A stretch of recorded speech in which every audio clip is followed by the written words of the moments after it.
Hey, what's up? Welcome to Project Freelance, the podcast all about freelancing, where I give you tips and tricks on how to skip the mistakes that I made and skip the mistakes that my guests on the show also made. This is Project Freelance. Welcome to the show. We're talking about corporate editing gigs today. So if you are an editor looking to get paid more, check this podcast out. Thanks for listening, guys. Welcome to the show.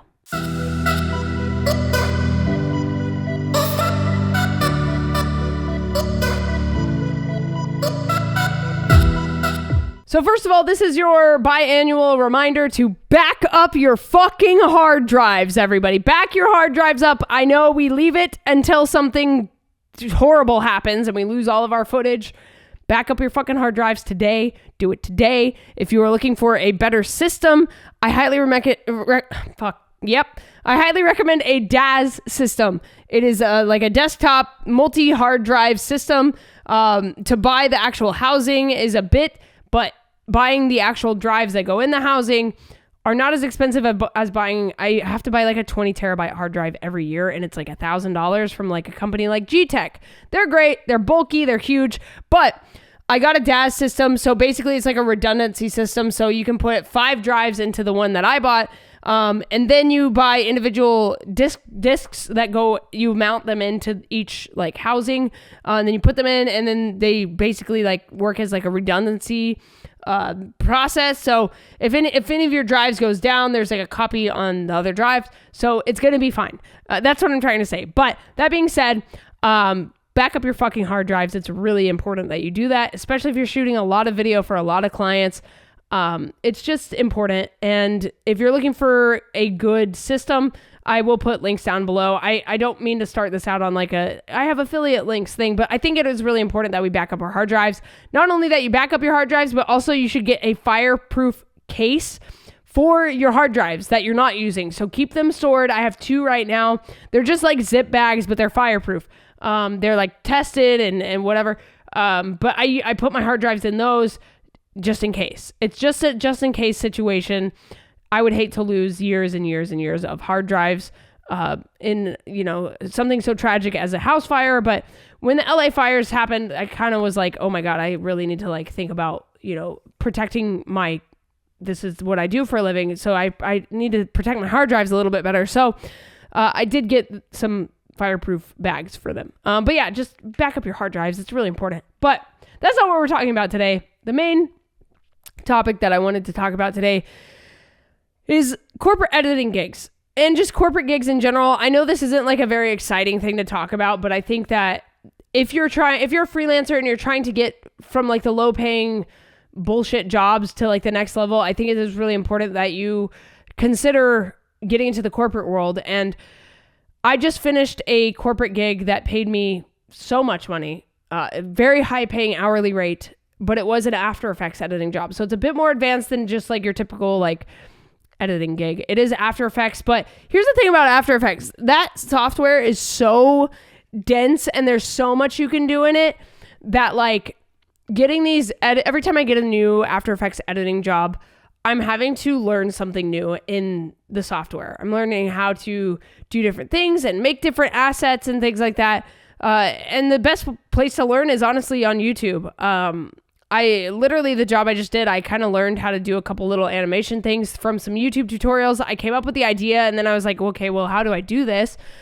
So I just went on YouTube and found some editing tutorials, and then I got paid a bunch of money to work 2 weeks of like 17 plus hour days. It was grueling. It was very tedious and grueling, and there was a lot of changes, and they had a high, a large catalog that they needed done in a very short amount of time.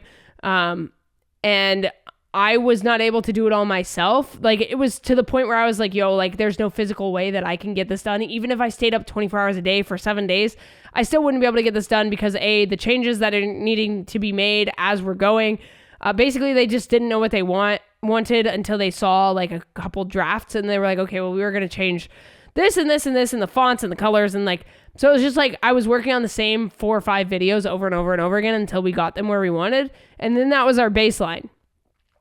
So I was like, hey, if we're going to meet this deadline, we're going to need to like expand the team. You're going to have to like pay for more people to do this because I physically cannot do this all myself. There's just no way it'll get done.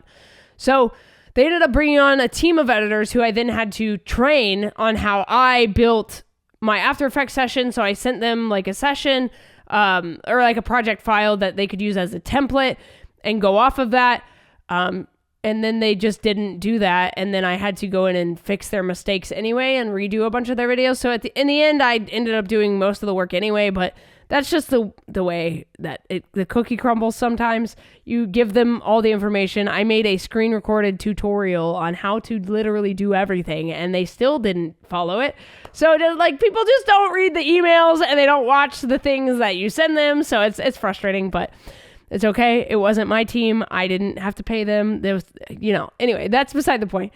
What I'm trying to get at is like, how do you get these corporate gigs? Because people always ask me like, where do you find these jobs? I know I posted a couple like drone videos where I did some really cool like drone jobs for a corporate company, and they paid really well, and I got to travel and do that kind of thing. And people were like, okay, but where did you get the job? Online. I mean, the thing is, like, people hit me up through my website a lot. I guess my SEO is pretty good, and I'm constantly updating like the search tags and the pages and all the advanced settings and things that I don't really fully understand, but I'm trying to get better at. That being said, I've been hit up by people who have found me through asking ChatGPT for videographer recommendations in my area. Like, that's how good the SEO on my website is. And like, thank you to AI for like learning about things. Just like the searchability is really cool. But yeah, I literally got hit up by somebody that was like, hey, I found you through ChatGPT for asking for videographer recommendations in your area. And it gave me 4 options, and the top 3 only shot weddings, and you seem to shoot everything else. So I'm going to hire you. And I was like, that's sick. So that's kind of the way. That's the way that I get a lot of my gigs, is through my website. So build a website. If you haven't done that yet, you should do that. I don't know if I have a Wix affiliate. I don't think I got approved for it actually, but anyway, you can use Wix or Squarespace. I started on Squarespace and moved over to Wix because it was more customizable, I found. Squarespace has probably changed since then. But that being said, I like Wix. I think it's cool. And there's a lot you can do on it. Same with Squarespace, obviously. So I'm not telling you to like pick one over the other. You should just build a website. Just build a website. There are templates. It's not that difficult or complicated, and then you can customize it from there. So definitely build a website. It will help a lot. That's how most people are going to find you. But the other place that I get a lot of these corporate gigs, this one specifically, this large corporate gig, I got through Upwork. I'm not going to lie. Okay. Like I've been scammed on Upwork. I have, done very well on Upwork. There's 2 sides of that coin. It just depends on how you look at it. If you don't know what Upwork is, it's an online platform for freelancers to get gigs from companies and people who need tasks done, from video editing to animation, voiceovers. There's some like acting stuff. I've gotten audiobooks through there, like recorded my voice for audiobooks. I've done like 5 audiobooks through Upwork. Video editing jobs, in-person video jobs, drone jobs, kind of anything and everything you can think of. Web design, coding, HTML, CSS, I don't know, all that shit. But there's so much you can do on the Upwork platform. It's like the legit version of Fiverr, I would say. Like Fiverr is like the low-hanging fruit, but Upwork's like the more legit big brother. But I'm a little biased. I've been on Upwork for over a decade. I think 11 years now. I got on Upwork before it was called Upwork. It used to be called another name. It used to be called Elance, and then I think they sold it, and then it became Upwork. Obviously, there are fees when you apply to a gig. You have to pay with like credits, so you pay for those credits, and then you use those credits towards paying for your gigs. The longer you're on there, obviously, the more ratings and reviews you'll get from clients, and the better your profile will look. And you can also like add different things to your profile, like videos you've worked on or things you've worked on. Upwork is an amazing platform. I will back it forever. They've done a really good job about weeding out that spam, those spam jobs that are like scammy. I literally will click on a job and it'll be like, this job is no longer available. And it's because it was probably a scam and it got reported. But I got this job off of Upwork and it was really high paying. They do take 10% from you. Just keep that in mind if you are trying to get on Upwork, if you're trying to build your profile. Upwork does have a 10% fee. So just keep that in mind. But yeah, this job went really well, and that's where I get a lot of my jobs is through my website or Upwork. I'm just being super transparent about it. I don't really like go, I do sometimes like seek out gigs. For example, like corporate jobs, corporate conferences, I will reach out. I'll get a list of all the conferences that are coming to my area for the year. I'll reach out to the actual conference and I'll be like, hey, like if you need a videographer or photographer for your conference, I would love to cover it. Sometimes they get back to you, sometimes they don't. But the cool thing about that is that on each conference website, it will tell you the people that are either sponsoring or the people that are showcasing on the like event floor. So then you can reach out to those individual companies and be like, hey, if you guys need content while you're at this conference of your booth, of your activation, let me know. Would love to shoot for you. I get a lot of conference gigs from cold emails, actually, and through Upwork. I just did a interview or like a testimonial for a keynote speaker through Upwork last week or the week before last. Super quick, easy job. It was an hour in and out, $400, easy. 20 minutes away from my house, in and out, so quick. So that was great. So Upwork is definitely like the more, and you can also set your parameters from like the pay scale. So like low, mid, high pay. So you can kind of avoid those like low hanging fruit jobs and just go for like the more advanced or experienced jobs that your skills are fit for. So definitely a cool platform. But yeah, I just wanted to talk about like the fact that, you know, people are constantly asking me like, how are you getting these jobs? Where are you getting these jobs? That's the answer. My website, Upwork, Instagram. Those are the 3 places. I have a profile on LinkedIn. I don't use it. I've never gotten a single job from LinkedIn. That's just the honest truth.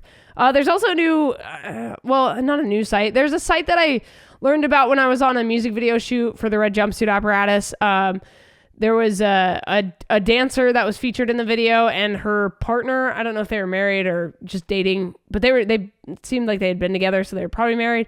But they, I don't know what they did for the company. They were like a part of like the admin or something. But anyway, the company is called Glimmer. It was called another name, but I think they sold it or just changed the name. Now it's called Glimmer, and it's more like production style jobs. So there's, you know, I just applied for like a courtroom videographer gig, and I don't have the gear necessary for that, so I obviously didn't get that. But they did reach out to me, and they were like, hey, do you have this gear? And I was like, no, I've never done TVSU broadcasting, like live stream broadcasting. There's like certain things you need for that. I just don't have it. So I passed on that job, of course. But I've gotten some other things like some activations and some protest stuff through Glimmer. So yeah, there's definitely like some bigger production jobs on there. There's even some stuff that's like out of the United States on there.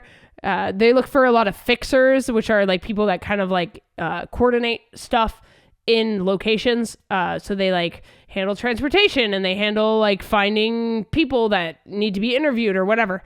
Fixers are high priority on Glimmer. So if you are a fixer, or if you know somebody who's a fixer, or if you are just a shooter and you want to look for more gigs off of Upwork, check out Glimmer. I'll put a link in the description. I don't know if I have an affiliate link, but regardless, you should check out Glimmer. It's pretty cool. The platform's really cool. And yeah, highly recommend. But yeah, if you're looking to move into that corporate world from shooting, you know, music videos or family portraits, if you're trying to get to that next financial tier as a freelancer, corporate gigs are the way to go. I will say it until I'm blue in the face. Get a corporate, do corporate freelancing. It's so sick, and their budgets are crazy because they're big companies, big fucking companies. And so they have the budget for these types of things. So that's my advice to you. That's kind of all I have for you guys this week for Project Freelance. I really just wanted to talk about this a bit more. I know I've done a few podcasts about corporate gigs in general, but I'm really trying to hammer this point home is like, they pay way better, man. I was able to just buy a Mac Studio, and like, here we are. So do the thing. Do the thing. And I will talk to you guys in the next one. Stay strong, keep enduring, go out and go create something. This is Project Freelance. I'll talk to you guys next time.